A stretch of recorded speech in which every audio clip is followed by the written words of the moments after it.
Ici la radio. L'émission qui s'appelle Haut-Parleur. Il faut m'expliquer le concept peut-être. On pense à un homme qui parle debout. Quelqu'un qui se lève pour énoncer sa parole. Les haut-parleurs. Ah, ça peut faire penser à mon téléphone aussi. Sur quel thème c'est? Ça fait penser à la démocratie, en gros. L'émission qui s'appelle Haut-Parleur. Lundi 14h-15h à la cafette.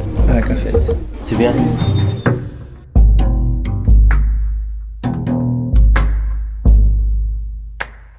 Bonjour, je m'appelle Bernard. Je m'appelle Alain. Cédric. Je m'appelle Monique. Je m'appelle Monique. Je m'appelle Colette. Mekaoui. Je m'appelle Janine. Alain. Je m'appelle Paul. Bonjour, je m'appelle Bernard, j'ai 67 ans et je suis à la tente depuis 7 ans. Et je fréquente l'hôpital de jour rue des Codestes et je me sens très bien. Je fais des jeux de mémoire qui sont très intéressants. Ça fait travailler la mémoire, c'est très intéressant. Faire quelques manteaux, faire des mots avec des lettres. C'est sur le tableau, on fait des jeux de mots avec des lettres. Moi, ça m'intéresse beaucoup. J'ai plaisir à faire cette activité-là. Voilà, c'est tout. Nous sommes déjà venus le lundi précédent et aujourd'hui nous revenons avec des nouveaux qui n'étaient pas venus. Et voilà, pour profiter de... Non, moi j'avais trouvé, même ceux qui étaient venus, que c'était très bien. Ça permet de s'exprimer, c'est quelque chose d'essentiel pour nous. Oui, parce qu'on a du mal des fois à s'exprimer, vu nos cas, et ce qui fait que ça sert. Bonjour, je m'appelle Alain. C'est la première fois que la deuxième fois, parce que la première fois, j'étais pas trop à l'aise. Aujourd'hui, ça se passe mieux. Il y a eu un repas, on était tous ensemble, ça m'a plu. Voilà. Et vous faites quoi comme activité, vous? Eh bien, la mémoire en principe. Je commence. Aujourd'hui, il y a cette réunion, mais la prochaine fois, il y aura des activités qui m'intéresseront. Qu'est-ce que vous aimez dans la vie de tous les jours? La radio, la musique, les années 80. Est-ce que vous avez un souvenir musical de ces années-là? Les concerts que j'étais voir avec Johnny. Johnny? Oui. Johnny Hallyday. Je l'ai vu 4 ou 5 fois. J'ai vu un concert à Castelnaudary. Je l'avais enregistré, filmé, en super 8, et j'ai encore les bobines. Mais mon projecteur ne marche plus. Cédric. Je suis venu il y a 15 jours, je pensais sortir aujourd'hui et puis je ne sors pas aujourd'hui. Parce que la vie n'est pas un long fleuve tranquille, donc ma sortie a été reportée. Il y en a qui sont ici depuis des années. Hein. Il n'est pas rare de croiser des gens qui disent qu'ils sont là depuis 5, 6, 7 ans, parfois plus, c'est impressionnant. Non, moi, il faut que je sorte, il faut que je sorte pour aller retrouver ma famille. Hein. Mon premier souvenir musical, la boîte à carillon, là. C'est une boîte avec une manivelle et ça fait une petite musique, là, une berceuse. Une boîte à musique, appelons ça tout simplement, une boîte à musique. C'est peut-être ça mon première image que j'ai, enfin l'idée que j'en ai, hein. C'est certainement pas ça la vérité, mais voilà. Bonjour, je me présente, je m'appelle Monique. Je vis dans une maison de retraite à Bon-le-Foy, où tout est très bien fait, très bien vu, très bien conçu, en ce sens. Je veux dire aussi, c'est que ce que j'ai fait surtout du sport, la natation et le basket. Et de surcroît, je voulais vous dire aussi que je regarde donc la télévision, comme tout le monde, et le soir, en fin de journée, j'écris. J'écris sur mon journal intime, j'écris. J'écris poèmes, poésie, et je peux vous en soumettre si vous le désirez.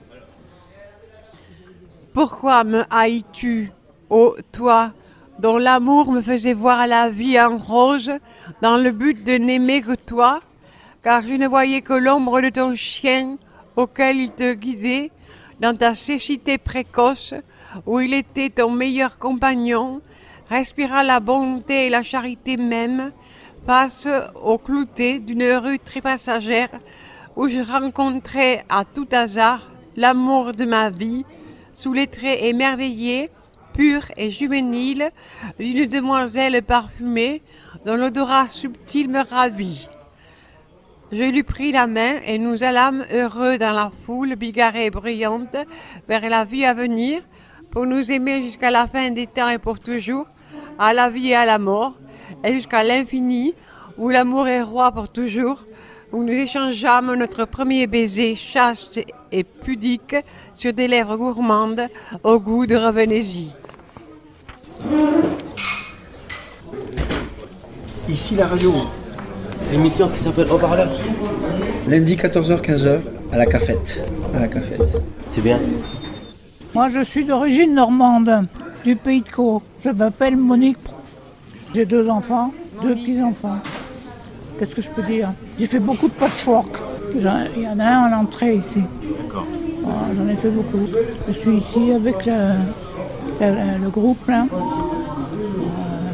C'est tout. Oui, bonjour tout le monde. Je suis venue ici avec le centre des Isards. Et c'est très agréable. On est venu en autobus. Enfin voilà, j'ai plus rien à dire. Au revoir tout le monde. Merci. Bonjour messieurs, dames. Je m'appelle Colette. J'habite à Toulouse. Je viens à l'hôpital des jours pour me distraire et trouver de l'animation, parce que ça me fait du bien. Et les gens nous font faire de l'animation, les gens sont très gentils, toute l'équipe d'infirmiers et la cuisinière et Sonia sont très très gentils avec nous. Et moi, je me plais de venir 2 fois par semaine, le lundi et le vendredi. Voilà, je n'ai plus rien à dire. Mekaoui. Je suis artiste, compositeur, chanteur, éditeur, peintre. Je viens le lundi et lundi et jeudi. Lundi et jeudi. Grâce à l'hôpital du jour, à Sonia, merci bien Sonia. Merci Hélène, merci Annie, merci à toute la famille ici. Je me sens bien à l'aise dans un lieu comme familial. Ça fait combien de temps? Ça fait 18 ans que je suis venu à l'hôpital. Cette année, bientôt, j'aurai mes 19 ans. Et la musique? La musique, je fais moi-même la musique. Je compose. J'ai fait un film en 2008, mes souvenirs, en 2008. Combien ils m'ont donné 4 000 euros. À l'époque? À l'époque. C'était où? À l'hôpital, ici à Toulouse. Ah. Les anges qui pleurent de joie à Toulouse. Voilà. Merci. Merci. Bonjour, je m'appelle Janine. Je suis à l'hôpital de jour. Je me plais énormément. Nous avons des contacts très sympathiques. On nous occupe toute la journée et c'est tout à fait agréable. Voilà. Depuis combien de temps vous vivez cette expérience? Oh, il y a un moment que je vis ça. Oui. Et vous sentez le bienfait de tout ça? Oui, ça commence. C'est très très long. Il ne faut pas désespérer. Voilà. Alors là, c'est la cafétéria, voilà, de l'hôpital Gérard Marchand. D'accord, les haut-parleurs, ok. C'est la radio. Dans la région, effectivement, il y a le vent qu'on appelle le vent d'Autan. Mais en fait, la réputation du vent d'Autan, c'est qu'on l'appelle le vent des fous. Oui. Qu'est-ce que vous dites sur le vent? J'ai un ami qui disait que ça rendait les Toulousaines amoureuses. Ah, Et quand il tombe le vent de temps, c'est qu'il pleut. Il va pleuvoir. Si le vent tombe, on dit qu'il va pleuvoir. Oui, aussi. Oui, quand il s'arrête, Ça, il pleut. c'est- Quand le vent d'automne s'arrête, il pleut. C'est plus pareil qu'avant. C'est-à-dire avant. Quand je suis arrivée ici, le vent d'automne soufflait, quand il s'arrêtait, il pleuvait. Maintenant, ça n'existe plus, ça. Le vent avant était différent. Ça a changé. C'était il y a combien d'années ça Avant, c'est quand Il y a 50 ans, Il y a 50 ans. quand le vent d'automne s'arrêtait, il pleuvait. Maintenant, c'est plus ça. Monique, vous êtes venue parce que, je sais pas si c'était un jour de vent d'automne, mais c'est l'amour qui vous a fait venir à Toulouse. Pourquoi je suis venue à Toulouse? Oui. Oh là là, c'est une longue histoire. Hein. Je suis tombée sur 2 compagnons à Paris qui ne voulaient pas de moi. Ils ont tout fait pour pas que je m'intègre. Et un compagnon qui était d'Escale 15 m'a proposé de venir à Colomiers. Je suis arrivée ici il y a 50 ans, le moral dans les chaussettes. Et j'ai rencontré la secrétaire, et c'était son mari qui disait que ça rendait les Toulousaines amoureuses. Et j'ai rencontré mon mari chez les compagnons. Voilà, il y a 50 ans que je suis là. Il y a 53 ans que je suis à Toulouse. J'ai toujours connu le vent d'automne et mes parents disaient que le vent d'automne, ça rendait fou. Mais vous l'aviez observé? Oui. Quand je suis arrivée, oui, parce que chez moi, je suis du Lot et il y avait beaucoup moins de vent. Après, bon, il y a quelque temps, j'ai fait une dépression, mais parce que j'avais perdu mon mari, tout ça. Mais le vent d'automne me fait pas tourner la tête, quoi. Mais ça me plaît pas parce qu'après, il y a la pluie. Mais voilà. Bon, c'est tout. Le vent d'automne, oui. Je pense que il a une influence, oui. Médicalement, c'est reconnu. Hein.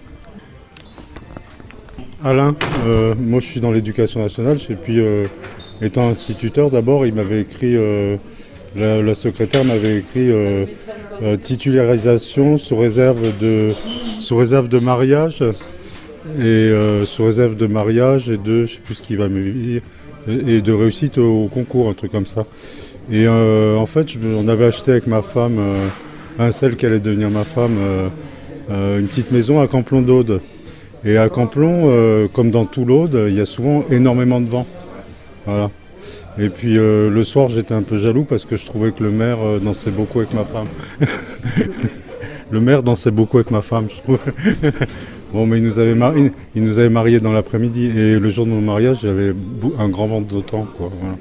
C'est le souvenir que j'ai. Je trouvais que ça se déstabilisait un peu nerveusement.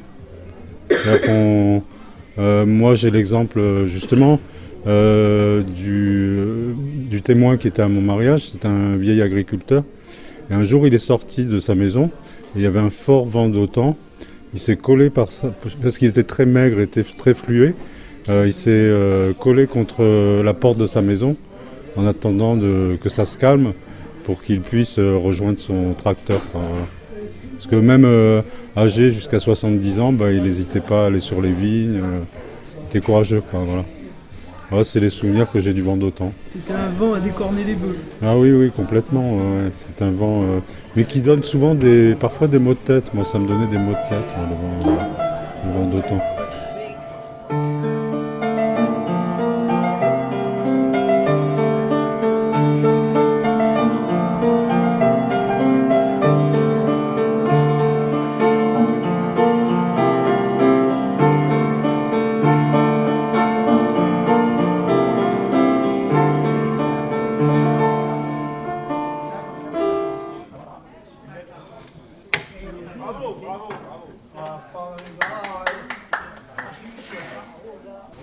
Ok, je m'appelle Paul et je vis à Toulouse depuis quelques années et je voudrais saluer de ma petite personne la mesure consistant à éliminer le terme mademoiselle. Alors ce n'est pas pour des raisons sémantiques, à savoir que ce terme aurait une origine plus ou moins douteuse quant à la moralité de la personne, mais surtout pratique car à chaque fois, moi étant un usager de Tisséo régulier, notamment dans le bus, j'avoue qu'à dire bonjour madame ou mademoiselle dans le bus me posait quelques problèmes. Alors madame pour tout le monde, ça va très bien.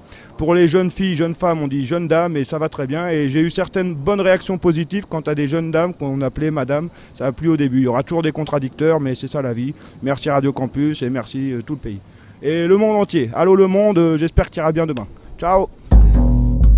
Ici la radio, l'émission qui s'appelle Haut-Parleur. Lundi 14h-15h à la cafette. Centre hospitalier Gérard Marchand. C'est bien.